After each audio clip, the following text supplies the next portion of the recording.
Good afternoon, welcome to health show. అమ్మ అవ్వడం ఒక వరం. అయితే ఈ మధ్యకాలంలో అమ్మైన ప్రతి తల్లికి రకరకాల భయాలు మొదలవుతున్నాయి. అంటే ఎలాంటి జాగ్రత్తలు తీసుకోవాలి, ఏవి తినాలి, ఏవి తినకూడదు, ఏ పనులు చేయాలి, ఏవి చేస్తే అలసట ఉంటుంది, ఇలా రకరకాల భయాలు వెంటాడుతున్నాయి. దానికి తోడు సోషల్ మీడియాలో వస్తున్న అనేక రకాల సూచనలు వారి మైండ్ని చాలా కన్ఫ్యూజ్ చేస్తున్నాయి. ఎందుకంటే ప్రెగ్నెన్సీ టైంలో తల్లుడు ఎంత ప్రశాంతంగా ఉంటే బిడ్డ అంత ఆరోగ్యంగా, తల్లి ప్రసవం అంత సులభంగా జరుగుతుంది అని అంటూ ఉంటారు. మరి ఈ సందర్భంలో గర్భవతి అయిన దగ్గర నుండి ప్రసవం వరకు ఎలాంటి జాగ్రత్తలు తీసుకోవాలి, ఏ పనులు చేయాలి, ఏ పనులు చేయకూడదు, దీనికి సంబంధించి మనకు పూర్తి ఇన్ఫర్మేషన్ ఇవ్వడానికి సీనియర్ గైనిక్ డాక్టర్ హారిక గారు మనతో ఉన్నారు. ఆవిడని అడిగి మరి వివరాలు తెలుసుకుందాం.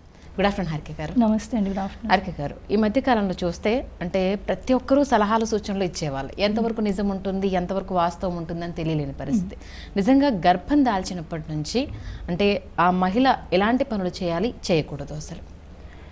నార్మల్గా ప్రెగ్నెన్సీకి ముందు ఏవైతే పనులు చేసుకుంటున్నారో అవన్నీ రొటీన్గా చేసుకోవచ్చండి.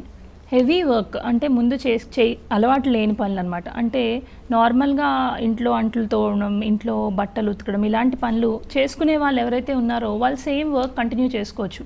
కానీ ముందు నుంచి అలవాటు లేని వాళ్ళు కొత్తగా ఇన్ ప్రెగ్నెన్సీ అలాంటి వర్క్ స్టార్ట్ చేయకూడదు. సో రొటీన్ వర్క్ ఏదైతే ఉందో ఆ routine work in pregnancy continue చేసుకోవచ్చు. మళ్ళీ దీనికి ఎక్సెప్షన్ ఏంటంటే హై రిస్క్ ప్రెగ్నెన్సీస్ అంటాం. అంటే కొంతమందికి 2-3 అబార్షన్స్ తర్వాత ప్రెగ్నెన్సీ రావడం, లేదా ముందు ప్రీటర్మ్ డెలివరీ అంటే నెలలు తక్కువగానే డెలివరీ అయిపోవడం, ఇలాగ అయిన వాళ్ళకి మాత్రం ప్రెగ్నెన్సీలో కొంచెం రెస్ట్ ఎక్కువ కావాలి. చేసుకునే నార్మల్ వర్క్ కూడా కొంతవరకు తగ్గిస్తే బెటర్. అలాగే నార్మల్గా ప్రెగ్నెన్సీ స్టార్ట్ అయినప్పటి నుండి అంటే 3 months వరకు అంటే పిండం గట్టిపడేంత వరకు ఎలాంటి పనులు అసలు చేయకూడదు అంటారు, నిజమేనా? కాదండి, యాక్చువల్లీ అలా ప్రెగ్నెన్సీలో బెడ్ రెస్ట్ అంటారు. దాన్నే మీరు చెప్పినట్టు ఎలాంటి పని చేయకూడదు అనడాన్ని అబ్సల్యూట్ బెడ్ రెస్ట్ అంటారు అనమాట. ఇది యాక్చువల్లీ దానివల్ల హామే ఎక్కువ ఉంటుంది కానీ బెనిఫిట్ ఉండదు. ఎందుకంటే ప్రెగ్నెన్సీలో రక్తం గడ్డగడ్డానికి కొన్ని హార్మోన్స్ మనకి రిలీజ్ అవ్వడం, కొన్ని ఆ క్లాటింగ్ ఫ్యాక్టర్స్లో కొన్ని చేంజెస్ ఉంటాయి. దానివల్ల రక్తం తొందరగా గడ్డకడుతుంది నార్మల్ పీపుల్ కన్నా. సో కాళ్ళల్లో రక్తం గడ్డకట్టి ఆ రక్తం లంగ్స్కి వెళ్ళి హామ్, దాని పల్మరీ ఎంబోలిజం అంటారు. దానివల్ల వచ్చే హామ్ ఎక్కువ ఉంటుంది బెనిఫిట్ కన్నా. సో అబ్సల్యూట్ బెడ్ రెస్ట్ అనేది ప్రెగ్నెన్సీలో ఇప్పుడు ఆల్మోస్ట్ హై రిస్క్ ప్రెగ్నెన్సీ వాళ్ళకు కూడా సజెస్ట్ చేయట్లేదు. కొంతవరకు rest okay, but absolute bed rest అనేది నాట్ సజెస్టబుల్. అయితే ప్రస్తుతం మనకి ఇప్పుడు 2 categories ఉమెన్స్ కనిపిస్తున్నారు. ఒకటి కంప్లీట్ హౌస్ వైఫ్, ఇంకొకరు జాబ్ హోల్డర్. అంటే కంప్లీట్ హౌస్ వైఫ్ ఎలాంటి పనులు చేయాలో, అలాగే జాబ్ హోల్డర్ ప్రెగ్నెన్సీ టైంలో అంటే స్టార్టింగ్ దగ్గర నుంచి వాళ్ళు తీసుకోవాల్సిన జాగ్రత్తలు కావచ్చు, ఎలాంటి పనులు వాళ్ళు చేయాల్సి ఉంటుంది? ఇప్పుడు ఫస్ట్ మనం ఆ complete house wife, home maker ఎవరైతే ఉన్నారో వాళ్ళు రొటీన్గా ప్రెగ్నెన్సీకి ముందు ఏం పనులు చేసుకుంటున్నారో అన్నీ చేసుకోవచ్చు. ఇందులో తరచుగా వచ్చే డౌట్ ఏంటంటే బకెట్ లిఫ్ట్ చేయొచ్చా, లిఫ్ట్ చేయకూడదు. బకెట్ లిఫ్ట్ చేసాం, ఆ రోజు బ్లీడింగ్ అయింది, తర్వాత అబార్షన్ అయిపోయింది. యాక్చువల్లీ ఆ బకెట్ లిఫ్టింగ్కి, అబార్షన్ అవ్వడానికి, బ్లీడింగ్ అవ్వడానికి ఏం సంబంధం ఉండదండి. సో వాళ్ళు ముందు నుంచి రొటీన్గా బకెట్ లిఫ్ట్ చేయడం వాళ్ళకి అలవాటు ఉంది, రొటీన్గా ఈ పని చేసుకునే అలవాటు ఉంది, వంట చేసుకుంటారు, ఇల్లు తుడుచుకుంటారు, ఇంట్లో చిన్న చిన్న పనులు చేసుకుంటారు, మొక్కలు నీళ్ళు పోసుకుంటారు, ఇలాంటివన్నీ వాళ్ళు రొటీన్గా చేసుకోవచ్చు. ఎక్కువ అంటే అధికంగా చేసే పని అంటే ఓవర్గా స్ట్రెస్ అనేది తీసుకోకూడదు, అంతే. అలాగే ఇప్పుడు నెక్స్ట్ కమింగ్ టు మనం వర్క్ చేసేవాళ్ళు, ఫర్ ఎగ్జాంపుల్ కొంత డిస్టెన్స్ ట్రావెల్ చేసి జర్నీ చేసి వర్క్ చేసే వాళ్ళు ఉంటే వాళ్ళు కూడా రొటీన్గా ట్రావెల్ చేసే డిస్టెన్స్ ఏదైతే ఉందో, క్యాబ్లో వెళ్తున్నాము, బైక్లో వెళ్తున్నాము, చేయొచ్చా అంటారు. అవి చేయొచ్చు. ఇందులో ప్రాబ్లం ఏంటంటే బైక్లో వెళ్ళే వాళ్ళు పడిపోయారు అనుకోండి, దెబ్బ తగలచ్చు. సో ఆ దెబ్బలు తగడం వల్ల ప్రాబ్లమ్స్ మళ్ళీ అడిషనల్గా రావచ్చు. సో అందుకని వాళ్ళు ఎవరైనా క్యాబ్లో ట్రావెల్ చేసే వాళ్ళు ఉంటే హ్యాపీగా క్యాబ్లో ట్రావెల్ చేసుకోవచ్చు. బైక్లో వెళ్ళే వాళ్ళు కాన్ఫిడెంట్గా డ్రైవ్ చేయగలం అనుకుంటే ఓకే, లేని పక్షాన వాళ్ళు క్యాబ్ కానీ, బస్ కానీ, వేరే any other private mode of ట్రాన్స్పోర్ట్ని యూస్ చేసుకోవచ్చు. అండ్ జాబ్ చేసే వాళ్ళకి ఇంకొక డౌట్ ఏంటంటే లాంగ్ టైం డెస్క్లో కూర్చునే జాబ్ ఉంటుంది, డెస్క్ జాబ్ అంటారు. వాళ్ళు ఎక్కువసేపు సీట్లో కూర్చుని అలా ఆర్స్ టుగెదర్ కంప్యూటర్ మీద ఉన్న వాళ్ళకి ఏం చెప్తామంటే 2-3 అవర్స్కి ఒకసారి లెగిసి ఆఫీస్లోనే కొంచెం ఇక్కడక్కడ వాక్ చేసుకుని మళ్ళీ వచ్చి కూర్చుంటే బెటర్. కంటిన్యూస్గా అలా కూర్చుని ఉండడం మంచిది కాదు. నెక్స్ట్ ఏంటంటే స్టెప్స్ ఎక్కడం చాలామందికి తరచుగా ఒక డౌట్ ఉంటుంది. మా ఆఫీస్ 2nd floorలో ఉందండి, 3rd floorలో ఉందండి, స్టెప్స్ ఎక్కచ్చా? వాళ్ళు కంఫర్టబుల్గా ఫీల్ అయితే 2nd floor 3rd floor కూడా ఎక్కచ్చండి. కానీ వాళ్ళకి ఆయాసం వస్తున్నట్టుగా ఉంది అనిపిస్తే వాళ్ళు లిఫ్ట్ యూస్ చేసుకోవచ్చు. అలాగే నెక్స్ట్ వచ్చే ఇంకొక డౌట్, సడన్గా లేవకూడదు, కింద కూర్చోకూడదు, పరిగెత్తకూడదు. సడన్గా లేవకూడదంటే ఇప్పుడు ఏంటంటే నెలలు నిండుతున్న వాళ్ళు అంటే 3rd trimester 28 వారాల వరకు మనం 1st trimester 2nd trimester అంటాం. 28 వారాల నుంచి 3rd trimester అంటాం అనమాట. వాళ్ళు అంటే లాస్ట్ 3 నెలలు ఆఫ్ ప్రెగ్నెన్సీకి వచ్చినట్టు. వాళ్ళు మాత్రం ఎలా అయితే పడుకుని ఉన్నారో అలా అట్లాగే లేకుండా ఒక సైడ్కి తిరిగి లెగడం చేయమంటాం మనం. అది ఎందుకంటే సడన్గా లేసినప్పుడు పొట్ట మీద వాళ్ళకి ప్రెషర్ పడుతుంది. సో వాళ్ళకి అలా పడుకునేప్పుడు కూడా సైడ్ తిరిగి పడుకోమంటాం, లెగిసినప్పుడు కూడా సైడ్ తిరిగి లెగమంటాం. అంతకు మించి దానికి అండర్లైన్ వేరే ఏమీ ఉద్దేశంతో మనం వద్దు అని చెప్పం. అలాగనే కింద కూర్చోకూడదు అంట. ఆ కింద కూర్చోకూడదని యాక్చువల్లీ అందులో అంతా కరెక్ట్గా లేదండి. కిందను కూర్చోవడం, అలా కింద పనులు చేసుకోవడం, ఎవరైనా అలవాటు ఉన్న వాళ్ళు, కింద కూర్చుని భోజనం చేసేవాళ్ళు, వాళ్ళందరూ కింద కూర్చోవచ్చు, దాంట్లో ఏం ప్రాబ్లం లేదు.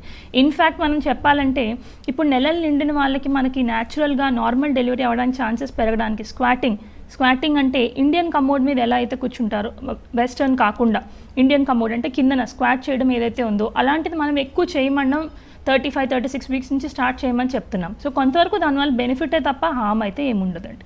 ఎందుకంటే మధ్యకాలంలో నార్మల్ డెలివరీస్ కన్నా సిజేరియన్స్ ఎక్కువ రావడం వల్ల చాలా మందిలో ఆ భయాలు ఉంటున్నాయి. అసలు నార్మల్ డెలివరీ అని అంటేనే వేళ్ళ మీద లెక్క పెట్టాల్సిన సిచ్యువేషన్స్ మనకు కనిపిస్తూ ఉన్నాయి.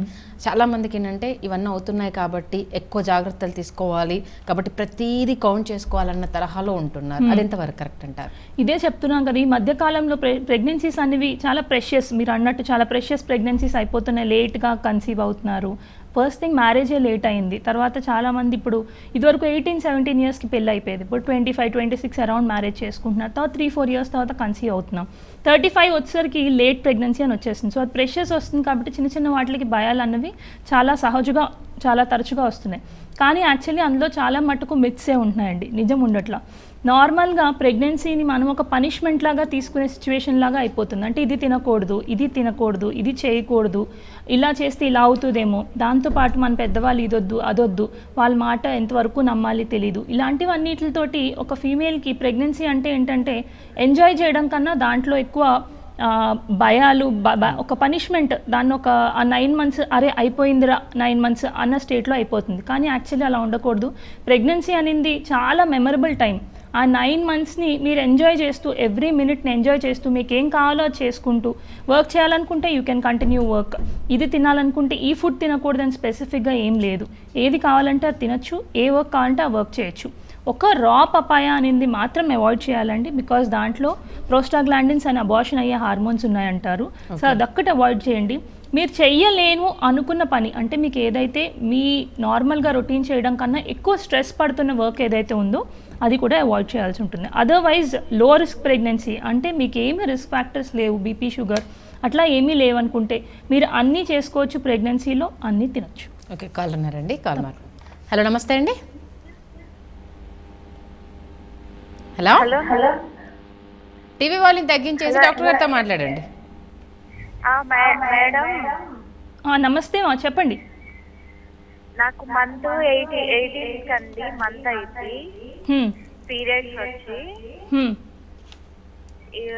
పీరియడ్స్ 4 days నుంచి పీరియడ్స్ రావట్లేదు. మామూలుగా ఫీవరిష్ గా ఉండటం, బాగా బాడీ పెయిన్స్ ఉండటం అట్లా ఉంటున్నది. మీరు ప్రెగ్నెన్సీ టెస్ట్ చేసుకుని చూడండి అమ్మా. మీరు చెప్తున్న సిమ్టమ్స్ యాక్చువల్లీ బాడీ టెంపరేచర్ కొంచెం పెరగడం, వామిటింగ్ సెన్సేషన్లా ఉండడం, వీక్నెస్ ఉండడం, ఇవన్నీ ప్రెగ్నెన్సీ సిమ్టమ్స్ కూడా. పీరియడ్ కూడా లేట్ అయింది అన్నారు కాబట్టి ఒకసారి యూరిన్ ప్రెగ్నెన్సీ టెస్ట్ ఇంట్లో చేసుకొని చూడండి మా. ఓకే, అలాగే డాక్టర్ గారు, ఫుడ్ విషయానికి వచ్చి కూడా చాలా రకాలుగా డౌట్స్, అంటే ఈ మధ్యకాలంలో మనకి అవేర్నెస్ ఎక్కువ అవుతుంది అనేసి అనుకుంటున్నా, కొన్ని విషయాల్లో ఇంకా ఫూలిష్గా అవే నమ్ముతున్నాం అనేది స్పష్టంగా తెలుస్తుంది.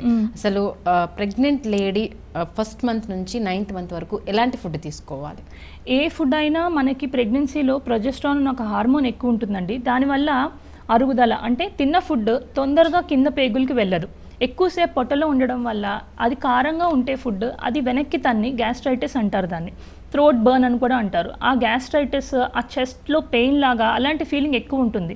సో ప్రెగ్నెంట్ లేడీస్ ఏ ఫుడ్ కావాలన్నా తినచ్చు, కానీ ఎక్కువ బ్లాండ్ ఫుడ్ లాంటివి తీసుకుంటే బెటర్. అది ఫస్ట్ పాయింట్ ఆ స్పైసెస్కి సంబంధించి. ఇంకా ఫర్దర్గా ఏంటంటే ఆ ఫుడ్ తొందరగా కింద పేగుల్లోకి వెళ్ళదు కాబట్టి మీల్ అనింది హెవీ మీల్ కాకుండా స్మాల్ మీల్ ఫ్రీక్వెంట్గా తీసుకుంటూ ఉండాలి. అంటే 3 మేజర్ మీల్స్, ఇప్పుడు మార్నింగ్ ఎక్కువ బ్రేక్ఫాస్ట్, మధ్యాహ్నం ఎక్కువ లంచ్, నైట్ ఎక్కువ డిన్నర్. మనం అమౌంట్ని ఫిక్స్డ్ అమౌంట్ నార్మల్గా ఎలా అయితే బిఫోర్ ప్రెగ్నెన్సీ తీసుకుంటున్నామో ప్రెగ్నెన్సీ అట్లా మనం తీసుకోలేం.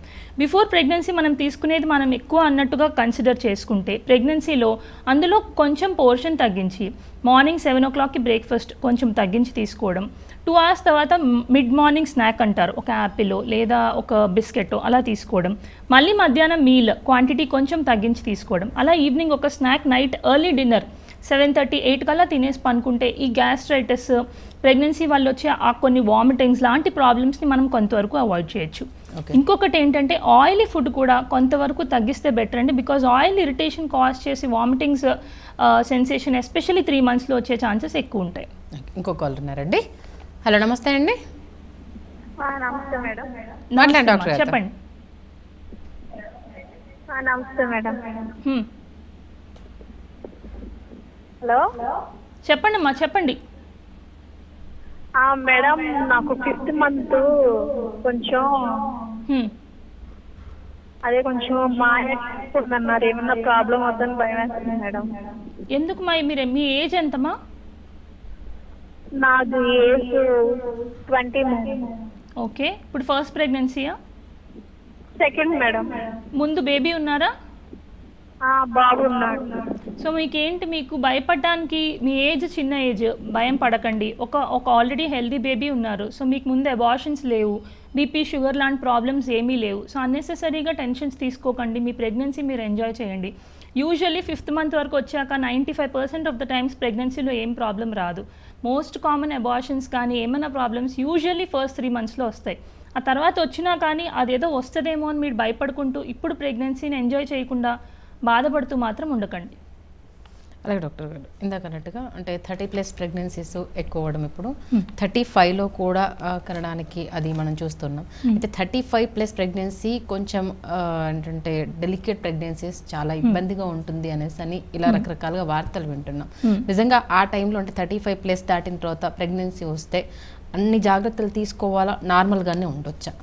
సో ఈ 35 అనేది అడ్వాన్స్డ్ మెటర్నల్ ఏజ్ అంటారండి. సో మన ఇండియాలో మనం 35 కట్ ఆఫ్ తీసుకుంటున్నాం, వేరే కంట్రీస్లో 37 వరకు కూడా తీసుకుంటున్నారు. సో డెఫినెట్గా 35 తర్వాత నార్మల్కి దగ్గరగా ఉండొచ్చు. నార్మల్ ప్రెగ్నెన్సీలో ఎలాగో లో రిస్క్ ప్రెగ్నెన్సీ ఎలాగో అలా ఉండొచ్చు. కాకపోతే 35+ వాళ్ళకి బీపీ వచ్చే ఛాన్సెస్, షుగర్ వచ్చే ఛాన్సెస్, ప్రెగ్నెన్సీలో ఎనీ ప్రాబ్లం, ప్రీటర్మ్ డెలివరీ అయ్యే ఛాన్స్ కానీ, బేబీ గ్రోత్ రెస్ట్రిక్షన్ అంటారు, అంటే బేబీ సరిగ్గా గ్రో అవ్వకుండా చిన్నగా బేబీ పుట్టడం కానీ, ఇట్లాంటి ప్రాబ్లమ్స్ వచ్చే ఛాన్సెస్ ఎక్కువ ఉంటాయి. సో అందుకని వాళ్ళకి మనం ఎర్లీగా షుగర్ టెస్ట్ చేయడం, బీపీ ఇంట్లో కూడా వీక్లీ ట్వైస్ ఎంతో ఒక బీపీ మెషిన్ కొనుక్కొని ఇంట్లోనే బీపీ రికార్డ్ చేసుకుంటూ మానిటర్ చేసుకుంటూ చార్ట్ వేసుకుంటూ ఉండమండం, morning 20 minutes, evening 20 minutes walking చేయమండం, ఇలాంటివి మనం అడిషనల్గా వాళ్ళకి చెప్తూ ఉంటాం. కానీ ఇవన్నీ చేసుకుంటూ కూడా వాళ్ళు నియర్ నార్మల్ ప్రెగ్నెన్సీస్లో, అంటే లో రిస్క్ ప్రెగ్నెన్సీస్ మదర్స్ ఎలా అయితే ఉంటున్నారో అలా ఉండడానికి డెఫినెట్గా ట్రై చేయొచ్చు. ఓకే, ఇంకో కాల్ ఉన్నారండి. హలో, నమస్తే అండి. హలో, నమస్తే మా, చెప్పండి. మేడం, నాకు ఇప్పుడు 8th month మేడం. చెప్పండి. నిద్ర పట్టట్లేదు మేడం. ఇప్పుడు మీకు ప్రెగ్నెన్సీలో వేరే ప్రాబ్లమ్స్ అయితే ఏం లేవు కదమ్మా? బీపీ షుగర్ అట్లా అయితే ఏం లేదు? అట్లా ఏం లేదు మేడం. చాలా మందికి నెలలు నిండుతున్న కొద్దీ ఈ నిద్ర సమస్య ఉంటుంది మా. సో మీరు ఏం చేయాలంటే అరౌండ్ 8-8:30 మీ డిన్నర్ అయిపోయినాక ఒక 20 minutes అలా వాక్కి వెళ్ళండి. ఆ వాక్ చేయడంలో మీకు కొంచెం బ్రిస్క్ వాకింగ్లో కొంచెం చెమట పడుతుంది, కొంచెం అలసట వస్తుంది. దాని తర్వాత వామ్ వాటర్ షవర్ తీసుకుని ఒక పుస్తకం పట్టుకొని పడుకోవడానికి ట్రై చేయండి మా. వాక్ చేసి ఒక వామ్ వాటర్ షవర్ తీసుకున్నాక మ్యూజిక్ విని కానీ, లేదా ఒక బుక్ చదివే అలా హ్యాబిట్ ఉన్న వాళ్ళు ఉంటే ఆ బుక్ పట్టుకొని పడుకుంటే మోస్ట్ ఆఫ్ ద మదర్స్కి నిద్ర వచ్చే ఛాన్సెస్ ఎక్కువ ఉంటాయి. అలాగే ఇప్పుడు కాల్ అడిగినట్టుగా 9th month వచ్చేసరికి ఇంకా వాళ్ళ టెన్షన్ మామూలుగా ఉంటుంది. ఆ టైంలో కొందరు ఏంటంటే అడుగులు వేయడానికి భయపడే సందర్భాలు ఉంటాయి, కొందరు చాలా క్యాజువల్గా వాళ్ళ పనులు వాళ్ళు చేసుకుంటూ ఉంటారు. అసలు 9th month టైంలో ఎలా ఉండాలి? మీరు చెప్పినట్టు ఆ చాలా క్యాజువల్గా పనులు చేసుకునే వాళ్ళని చూస్తే చాలా ముచ్చటగా అనిపిస్తుంది. బికాజ్ అలాగే ఉండాలండి ప్రెగ్నెన్సీలో. ఆ 9th month టైంలో ఎవరైతే చాలా యాక్టివ్గా ఉంటారో, రొటీన్గా వర్క్ చేసుకుంటారో, చాలామంది ఇంకా నేను చూసిన వాళ్ళు రేపు డెలివరీ కోసం అడ్మిట్ అవ్వమంటే ఆ ముందు రోజు వరకు కూడా జాబ్ చేసి ఆ నెక్స్ట్ డే నుంచి లీవ్ అప్లై చేసి వస్తారు. ఎందుకంటే బేబీతో ఎక్కువ టైం స్పెండ్ చేయొచ్చు ఆ లీవ్స్ ఉంచుకుంటారు. అలా 9th month వరకు ఎవరైతే నిజంగా చాలా యాక్టివ్గా ఉన్నారో వాళ్ళకి ఆ డెలివరీ టైంలో కూడా పెయిన్స్ తీసుకునే కెపాసిటీ అండ్ నార్మల్ డెలివరీకి ఛాన్సెస్ అనేవి ఎక్కువ ఉంటాయండి. ఎక్కువ బెడ్ రెస్ట్లో ఉండిపోతే ఏమవుతుందంటే ఎక్కువ వాక్ చేయకుండా అలా భయపడుతూ ఉన్నప్పుడు ఏంటంటే ఆ భయం ఒక రకమైన స్ట్రెస్ క్రియేట్ చేస్తుంది లోపల. అదే ఫస్ట్ మెయిన్ థింగ్. అంతేకాకుండా ఎక్కువ రెస్ట్లో ఉన్న వాళ్ళు ఎక్కువ వెయిట్ గెయిన్ అవుతారు. వెయిట్ గెయిన్ ఎక్కువ అయ్యి ఆ బిఎంఐ ఒబేసిటీ కేటగిరీలో ఉన్న వాళ్ళకి నార్మల్ అనింది అయ్యే ఛాన్సెస్ కూడా కొంచెం తక్కువ ఉంటాయి. సిజేరియన్ ఛాన్సెస్, ఇన్స్ట్రుమెంటల్ డెలివరీ ఆ ఫోర్సెప్స్ అంటారు, వాటి ఛాన్సెస్ అన్నీ ఎక్కువ ఉంటాయి. సో ఆ 9th మంత్ వరకు, ఇంకా బాగా చెప్పాలంటే మీ డెలివరీ డేట్ ముందు వరకు కూడా మీకు ఏం రిస్క్ ఫ్యాక్టర్స్ లేకపోతే యాక్టివ్గా ఉండడం అనేది చాలా ఇంపార్టెంట్ ఫ్యాక్టర్. ఇంకో కాల్ ఉన్నారండి. హలో, నమస్తే అండి. Hello hello hello madam. అమ్మ నమస్తే, చెప్పండి మా. 3 months ప్రెగ్నెంట్ ఉంటే బ్లడ్ అది ఏం కాదా మేడం? ఏమైందమ్మా? 3 months ప్రెగ్నెంట్గా ఉంటే బ్లడ్ వర్క్ ఏం కాదా మేడం? అరే అది మీకు అలా బ్లీడింగ్ అవ్వగానే ఫస్ట్ ఒకసారి హాస్పిటల్కి వెళ్ళి పరీక్ష చేయించుకుని మనం ఒక స్కాన్ చేసుకుని చూడాల్సి ఉంటుందమ్మా. యూజువల్లీ ఫస్ట్ 3 monthsలో బ్లీడింగ్ అయిన వాళ్ళకి కొంతమందికి లోపల బేబీ చుట్టూ సబ్కోరియోనిక్ హిమరేజ్ అంటారు, అంటే బ్లీడింగ్ అయి కలెక్ట్ అయి ఉంటుంది. ఒకవేళ అలా కలెక్ట్ అయి ఉంటే అది ఎంత సైజ్ కలెక్షన్ ఉందో దాన్ని బట్టి ప్రెగ్నెన్సీ కంటిన్యూయేషన్ రిస్క్ ఎక్కువ, పాసిబిలిటీ ఎక్కువ ఉందా, అబార్షన్ రిస్క్ ఎక్కువ ఉందా అని మనం చెప్పగలుగుతాం.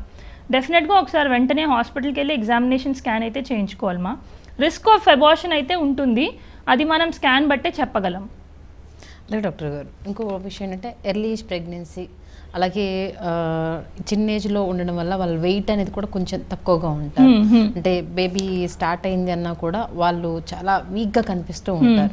ఇలాంటి వాళ్ళు అసలు ఎలాంటి జాగ్రత్తలు తీసుకోవాలి? సో ఈ ఎర్లీ ఏజ్ ప్రెగ్నెన్సీ అంటే టీనేజ్ ప్రెగ్నెన్సీ అండి. Less than 18 years and 18 complete అవ్వకుండా ఉన్న వాళ్ళందరినీ టీనేజ్ ప్రెగ్నెన్సీ అంటాం. వాళ్ళలో బీపీ వచ్చే ఛాన్సెస్ చాలా ఎక్కువ, first important thing. Second thing, మీరు చెప్పినట్టు వాళ్ళు చాలా సన్నగా ఉన్నారు అంటే బిఎంఐ లెస్ దాన్ 18 అంటే చాలా సన్నగా ఉన్నవాళ్ళు, వాళ్ళకి బేబీస్ కూడా చిన్నగా పుట్టే ఛాన్సెస్ ఉంటారనమాట. వాళ్ళకి మనం ఆ హైట్కి వాళ్ళు వెయిట్ కరెక్ట్గా ఉన్నారో లేదో చూడాలి. ఒకవేళ వాళ్ళ హైట్కి వాళ్ళు వెయిట్ తక్కువ ఉంటే మాత్రం వాళ్ళకి ఆ బేబీ అనేది చిన్నగా పుట్టే ఛాన్సెస్ ఉంటాయి. కాబట్టి ప్రెగ్నెన్సీలో స్కానింగ్స్ అవసరం ఎక్కువ పడవచ్చు. అంటే పొట్ట మించి కూడా బేబీ చిన్నగా ఉంది మనకి పరీక్ష చేసినప్పుడు అనిపిస్తే 28 weeks అంటే 6-6.5 నెలలు నిండగానే 24 to 28 weeks మధ్యలోనే మనం అవసరమైతే స్కాన్ స్టార్ట్ చేయాల్సి వస్తుంది. 28 weeks నుంచి రెగ్యులర్గా 2-3 వారాలకు ఒకసారి స్కాన్ చేసుకుంటూ బేబీ గ్రోత్ సరిగ్గా ఉందో లేదో చూసుకోవాల్సి వస్తుంది. గ్రోత్ సరిగ్గా లేదనిపిస్తే 37-38 weeks అంటే డేట్కి ఒక 2 వారాల ముందునే అవసరమైతే మనం పెయిన్స్ ఇండ్యూస్ చేసి వీళ్ళకి డెలివరీ చేయాల్సి వస్తుంది. మీరు చెప్పినట్టుగా సన్నగా చిన్నగా ఉన్న వాళ్ళకి పెల్విస్ అంటే బేబీ బయటకు వచ్చే ద్వారం కూడా కొంతవరకు సరిగా ఉండకపోవచ్చు, పెల్విస్ అంటారనమాట. సో ఆ పెల్విస్ అనేది సరిగ్గా లేకపోతే అలా సన్నగా చిన్నగా ఉన్న వాళ్ళకి సిజేరియన్ ఎక్కువ అయ్యే ఛాన్సెస్ కూడా ఉండొచ్చు. ఓకే, ఇంకో కాల్ ఉన్నారండి. హలో, నమస్తే అండి. హలో మాట్లాడండి. నమస్తే అమ్మా, చెప్పండి. Hello madam. హలో మా, చెప్పండి. అదే మేడం, నాకు పీరియడ్ ఆగింది మేడం, అది ఎన్ని రోజులు టెస్ట్ చేసుకోవాలి మేడం? పీరియడ్ ఆగినాక మీకు ఇప్పుడు ఎవ్రీ మంత్ 15th వస్తుంది అనుకోండి, నెక్స్ట్ మంత్ 15th రాలేదంటే ఒక 4-5 days ఆగి టెస్ట్ చేసేసుకోవచ్చు మా. పీరియడ్ మిస్ అయినాక 4-5 daysకి మీరు టెస్ట్ చేసేసుకోవచ్చు మా. అలాగే కాల్ అడిగినట్టుగా చాలా మంది కంటే ప్రెగ్నెన్సీ టెస్ట్కి సంబంధించి 45 days కౌంట్ అంటారు, 40 days కౌంట్ అంటారు. అదేంటంటే అండి, ఇప్పుడు నెల 28 days సైకిల్ ఉన్న వాళ్ళు ఉంటారు, 30 days ఉన్న వాళ్ళు ఉంటారు, 45 days ఉన్న వాళ్ళు ఉంటారు. ఆ 28-30 days సైకిల్ ఉన్న వాళ్ళు పీరియడ్ మిస్ అయినాక ఒక 4-5 రోజులు టెస్ట్ చేసుకోవచ్చు. 45 days సైకిల్ ఉన్న వాళ్ళు ఆ 45 days అయినాక ఒక 4-5 daysకి టెస్ట్ చేసుకోవచ్చు. ఎప్పుడైనా ఏంటంటే మనకి మన యూరిన్ ప్రెగ్నెన్సీ టెస్ట్ అన్న కిట్స్ ఏవైతే ఉన్నాయో అవి చాలా హైలీ సెన్సిటివ్. అంటే ప్రెగ్నెన్సీ ఇలా పీరియడ్ మిస్ అయిన 2-3 రోజులకే పాజిటివ్ వచ్చేస్తుంది. సో యాక్చువల్లీ కరెక్ట్గా మిస్ అయ్యి 1-2 daysకి కూడా పాజిటివ్ వచ్చేస్తుంది. అది అందుకనే మనం ఆ 3-4 days స్లాక్ ఇచ్చి 4-5 days తర్వాత మనం టెస్ట్ చేయించుకుంటే 99% మనకి రిజల్ట్ తెలుస్తుంది. ఓకే, ఫైనల్గా ఇప్పుడు ప్రెగ్నెన్సీ ప్లాన్ చేసుకునే వాళ్ళు ఓవరాల్గా మెంటల్గా ఎలా ప్రిపేర్ అవ్వాలో ఒకసారి మీ మాటలు. అంటే before pregnancy, so main thing ఏంటంటే ప్రీ ప్రెగ్నెన్సీ కౌన్సిలింగ్ అంటారండి. అంటే బిఫోర్ ప్రెగ్నెన్సీయే మీరు డాక్టర్ని ఒకసారి కలిసి మీకు ఏమైనా ప్రాబ్లమ్స్ ఉంటే హెల్త్ ప్రాబ్లమ్స్ వాటికి సంబంధించిన మెడికేషన్స్ని అప్రాప్రియేట్గా ప్రెగ్నెన్సీలో కూడా తీసుకోవచ్చు అన్న మెడిసిన్స్కి చేంజ్ చేసుకుని, ఫోలిక్ యాసిడ్ అన్న ఒక మెడిసిన్ ఉంటుంది. ఆ మెడిసిన్ ఏంటంటే ప్రెగ్నెన్సీ పాజిటివ్ వచ్చాక వాడడం కన్నా ప్రెగ్నెన్సీకి 1 month ముందు నుంచి వాడమంటాం. బేబీకి న్యూరల్ ట్యూబ్ డిఫెక్ట్స్ అనేవి రాకుండా ఆ మెడిసిన్ కాపాడుతుంది. సో ఆ మెడిసిన్ స్టార్ట్ చేసుకుని మనం ప్రెగ్నెన్సీ ప్లాన్ చేసుకోవచ్చు. థ్యాంక్ యూ డాక్టర్ గారు, జనరల్గా ఉన్న డౌట్స్ని చాలా క్లియర్గా క్లారిఫై చేశారు. మీకు ధన్యవాదాలు. థ్యాంక్ యూ అండి. Thank you. ఇది వాళ్ళ హెల్త్ జోన్. రేపటి హెల్త్ జోన్లో మళ్ళీ కలుసుకుందాం. నమస్తే.